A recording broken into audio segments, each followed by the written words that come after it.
वर्षा, स्वागत है आपका इस चैनल पे।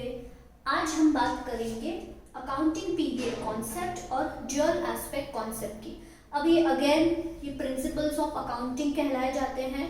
अगर आपने मेरे पहले के प्रिंसिपल्स ऑफ अकाउंटिंग के वीडियोस नहीं देखे हैं तो आप उस वीडियो पे जाके देख सकते हैं। मैंने बाकी के प्रिंसिपल्स भी डिस्कस किए हैं, ठीक है। मैं लिंक उसका डिस्क्रिप्शन पे डाल दूंगी। आप में से बहुत सारे लोग ऐसे बोलते होंगे कि मैम आप एक साथ क्यों नहीं डाल देते। जब मैं अगर एक ही वीडियो में डालूंगी ना, पता नहीं कितने घंटे वो वीडियो चलेगा, क्योंकि मैं ऑलमोस्ट हर एक प्रिंसिपल इन डिटेल वो क्यों आया और उसके एग्जाम्पल्स के साथ तो उसके एक प्रिंसिपल को ऑलमोस्ट 10 मिनट तो लग ही जाते हैं। तो इसीलिए वो बहुत लंबा वीडियो हो जाएगा, इसलिए हम इसको काट काट के प्रिंसिपल्स ऑफ अकाउंटिंग सीख रहे हैं। सो बिना टाइम वेस्ट किए अकाउंटिंग पीरियड कॉन्सेप्ट क्या होता है ये हम देखते हैं, ठीक है। अब मान लो एक एग्जांपल लेते हैं। मान लो आपका अगर होता, ठीक है, कि हम जब से स्कूल जाना शुरू किए नर्सरी से, तब से हमारी पूरी एजुकेशन तक हमारा रिजल्ट ही ना आए, वाह, कोई पेरेंट्स हमें डांटेगा नहीं। मतलब कितना मज़ेदार होता है ना कि अगर जब हम नर्सरी में पढ़े, उसके बाद से जब तक हमारी पूरी पढ़ाई ना हो तब तक रिजल्ट ही ना आए, एंड में एक ही बार जब हमारा पूरा पढ़ाई हो जाए तब रिजल्ट आए। ऐसा हो सकता है क्या? नहीं। क्योंकि क्यों नहीं हो सकता? क्योंकि हमारे जो पेरेंट्स हैं उनको चाहिए होता है कि हर साल मेरे बच्चे ने कैसा परफॉर्म किया, ये स्कूल या कॉलेजेस आप हमें बताइए, राइट।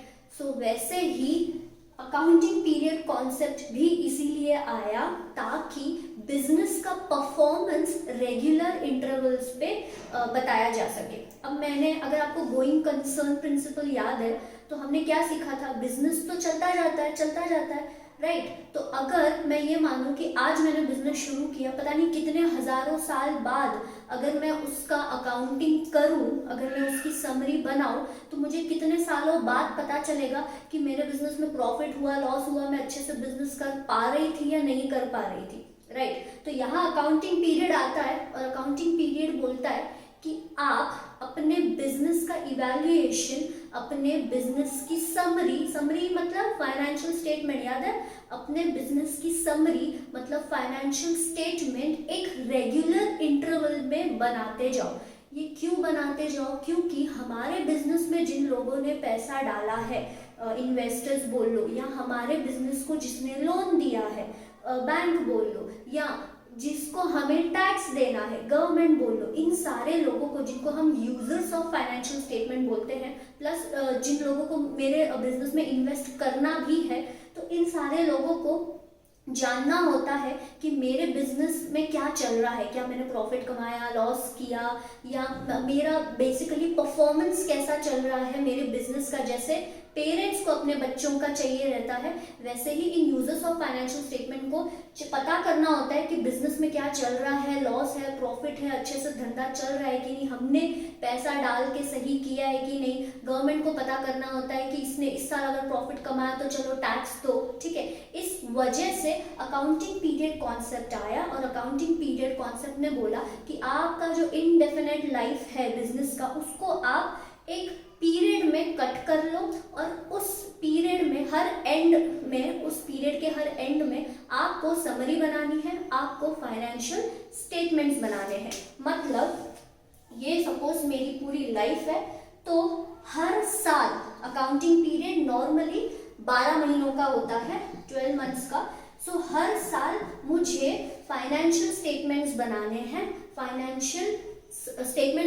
मतलब समरी बनानी है। तो अकाउंटिंग पीरियड कौन सा बोलता है कि हर साल आप अपने बिजनेस की समरी बनाओ, फाइनेंशियल स्टेटमेंट बनाओ, और वो अकाउंटिंग पीरियड नॉर्मली 12 महीनों का होता है, जो स्टार्ट होता है 1 अप्रैल से खत्म होता है 31 मार्च तक। तो अकाउंटिंग पीरियड कॉन्सेप्ट बहुत इंपॉर्टेंट है। ये एक पीरियड बताता है, एक साल का पीरियड होता है जहां पे at the end of year आपको एक साल में आपने क्या क्या किया, प्रॉफिट किया, लॉस किया, वो आपको समरी में बताना पड़ता है, फाइनेंशियल स्टेटमेंट्स बना के। सो इसीलिए अकाउंटिंग पीरियड कॉन्सेप्ट आया। अगर अकाउंटिंग पीरियड कॉन्सेप्ट नहीं होता तो हर साल समरी नहीं बनती और हमें पता ही नहीं पड़ता कि प्रॉफिट है या लॉस है, क्योंकि बिजनेस की लाइफ तो गोइंग कंसर्न है। तो अगर अकाउंटिंग पीरियड नहीं आता तो ये समरी नहीं बनती हर साल और हमें पता ही नहीं चलता प्रॉफिट है हमारा या हम लॉस कर रहे हैं, राइट। सो इसीलिए अकाउंटिंग पीरियड आया। अकाउंटिंग पीरियड 12 महीनों का होता है और स्टार्ट होता है, नॉर्मली ये स्टार्ट होता है 1 अप्रैल से, खत्म होता है 31 मार्च को। ये हो गए 12 महीने। इसको फाइनेंशियल ईयर भी कहा जाता है। ओके, तो ये है अकाउंटिंग पीरियड कॉन्सेप्ट। अब बढ़ते हैं हमारे नेक्स्ट कॉन्सेप्ट की तरफ, जो है ड्यूअल एस्पेक्ट कॉन्सेप्ट। बहुत इजी है, देखो आपको 2 मिनट में आ जाएगा। इसको समझने से पहले अपन एक और चीज समझते हैं कि जब ट्रांजैक्शन होता है तो क्या क्या होता है जो वो एंड में समरी तक पहुंचता है, उसका एक प्रोसीजर, एक प्रोसेस है, ठीक है। सपोज मैंने लैपटॉप बेचा, ओके। अब फर्स्ट पहली चीज क्या होगी, मैं कस्टमर को लैपटॉप बेचूंगी, उससे मुझे कैश मिलेगा और उसको मैं रिसीट दूंगी। तो मतलब सबसे पहला क्या होता है, रिसीट या वाउचर बनती है, ठीक है। अब इस रिसीट और वाउचर से पूरा ट्रांजैक्शन होता है। देखो कैसे, मतलब पूरा एक्चुअली अकाउंटिंग होता है, ऐसे बोल सकते हो। देखो कैसे, अब पहले ये रिसीट बनी, अब इसके बाद ये रिकॉर्ड होता है जर्नल में, जिसको हम बोलते हैं बुक ऑफ ओरिजिनल एंट्री, जहां पे पहली चीज रिकॉर्ड होती है, ठीक है। इसको बोला जाता है बुक्स ऑफ ओरिजिनल एंट्री। तो फर्स्ट रिसीट या वाउचर बनेगा। अब इसके बेसिस पे पूरी अकाउंटिंग होगी, पूरा अकाउंटिंग चलता है। सो इसके बाद मैं जर्नल बनाऊंगी, ठीक है।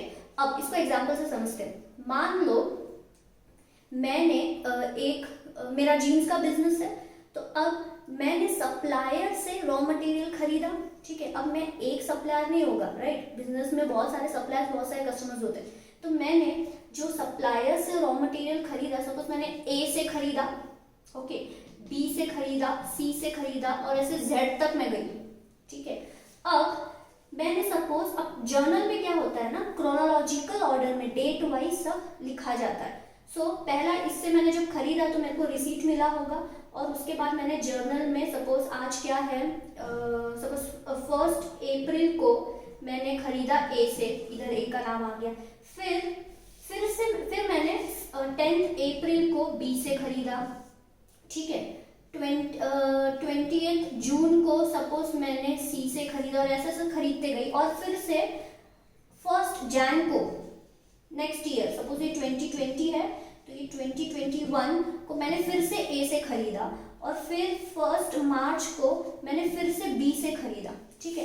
तो ऐसा मैं जर्नल में रिकॉर्ड करते जाऊंगी, ये रिसीट के बेसिस पे, ठीक है। अब मतलब अगर सपोज ए टू जेड मैं सबसे खरीदूं तो जर्नल कितनी बड़ी हो जाएगी, बहुत बड़ी बुक बन जाएगी। अब क्या होता है, मैं बोल रही हूँ कि ए को, अब हो सकता है ए इन सब से मैंने उधार पे माल खरीदा होगा।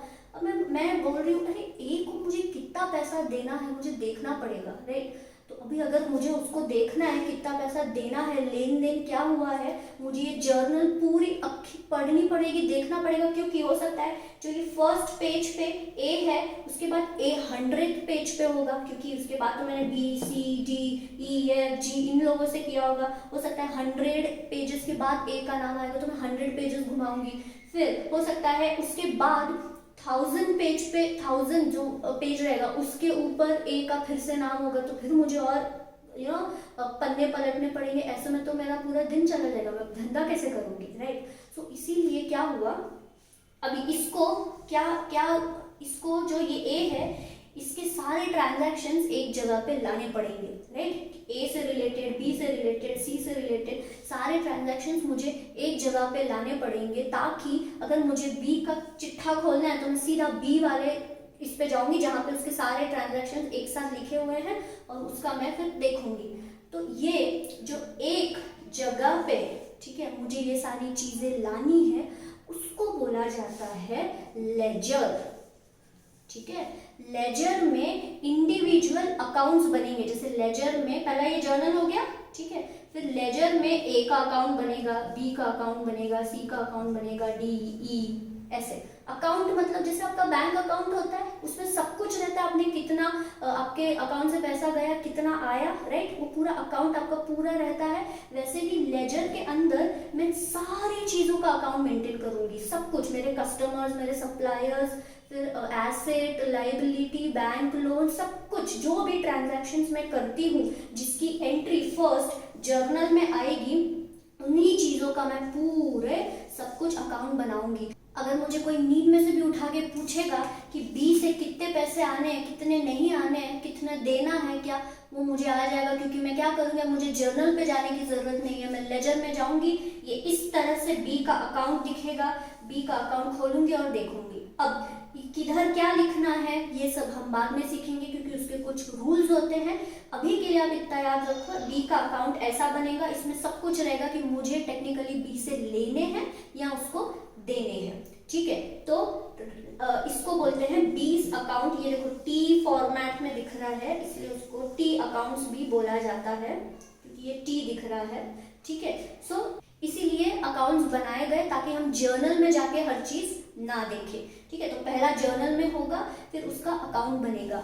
अब अच्छा, अब ये मत समझिए कि सिर्फ सप्लायर्स का अकाउंट बनेगा, नहीं, जितने भी बिजनेस में ट्रांजैक्शंस होंगे उन सबका अकाउंट बनेगा। फॉर एग्जांपल मैंने मशीनरी खरीदी तो मशीनरी का अकाउंट बनेगा, मैंने अगर जमीन खरीदी तो जमीन का अकाउंट बनेगा, मैंने लोन लिया बैंक से तो लोन का अकाउंट बनेगा, ठीक है। अब क्यों ऐसा, सपोज मैंने कोई मशीनरी खरीदी, ठीक है, उस कितने में खरीदी, कि कब खरीदी, कितना उसमें सब कुछ बाकी है, सब कुछ मुझे वो जर्नल में जाने की जरूरत नहीं है, सीधा वो मशीनरी के अकाउंट में जाऊंगी, मुझे सब दिख जाएगा, कब खरीदी, उसका रिपेयर्स कब किया। अब सपोज एक मशीनरी खरीदी मैंने, उसका रिपेयर भी करवाना है, ठीक है, तो वो रिपेयर मैं उसी अकाउंट में जाके उसका पूरा नोटिंग करूंगी। फिर अगर मुझे कोई बोलता है कि ये मशीनरी का रिपेयर हुआ नहीं है, तो मैं उनको बताऊंगी, देखो ये अकाउंट देखो, इसका रिपेयर अभी इस समय किया है, ये मशीनरी इस समय ली थी, तो सब कुछ मुझे वो अकाउंट में, उसके अकाउंट में दिखेगा। तो इसीलिए अकाउंट आया और अकाउंट्स बनाते गए। अब ये ड्यूअल एस्पेक्ट से क्या इसका लेना देना, अभी 1 मिनट में सीखते हैं। ड्यूअल एस्पेक्ट बोलता है कोई भी ट्रांजैक्शन के 2 एस्पेक्ट होते हैं। जैसे मैंने लैपटॉप खरीदा तो क्या हुआ है यहाँ पर, एक तो ये ट्रांजैक्शन, मैंने लैपटॉप खरीदा 10,000 रुपए का, ये ट्रांजैक्शन हुआ, यस, क्योंकि यहाँ पे एक एक्शन हुआ, ओके। अब मैंने जिससे खरीदा, हम 2 लोग हैं, एक मैं और एक जिससे मैंने खरीदा, तो क्या ये ट्रांजैक्शन हुआ, यस। अब क्या ये फाइनेंशियल ट्रांजैक्शन हुआ, यस, क्योंकि 10,000 रुपए का वो लैपटॉप था, ठीक है। अब ये जो ट्रांजैक्शन है इसमें 2 चीजें हुई, एक तो मैंने लैपटॉप खरीदा और मेरे यहाँ से पैसा गया। मतलब ड्यूअल एस्पेक्ट बोलता है कि कोई भी ट्रांजैक्शन में 2 एस्पेक्ट होते हैं, तो वो दोनों एस्पेक्ट को आप रिकॉर्ड करो। तो जब मैं लैपटॉप खरीद रही हूँ तो यहाँ पे 2 एस्पेक्ट कौन से आए, एक लैपटॉप और जो कैश गया वो।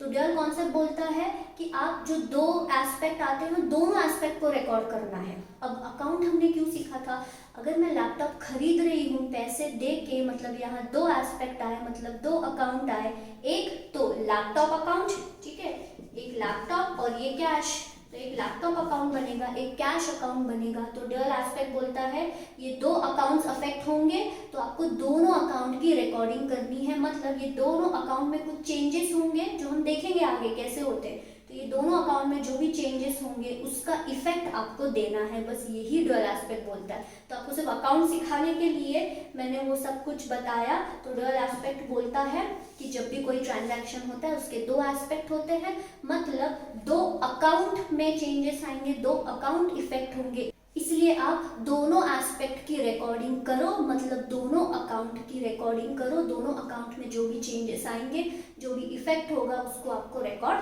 करना है, बस यही है ड्यूअल एस्पेक्ट, ठीक है। तो आई होप आपको आज के 2 प्रिंसिपल समझ में आए होंगे। आज के लिए इतना ही, मिलते हैं हम नेक्स्ट वीडियो में, तब तक के लिए अपना ख्याल रखिए, टेक केयर एंड जय हिंद एंड नमस्ते।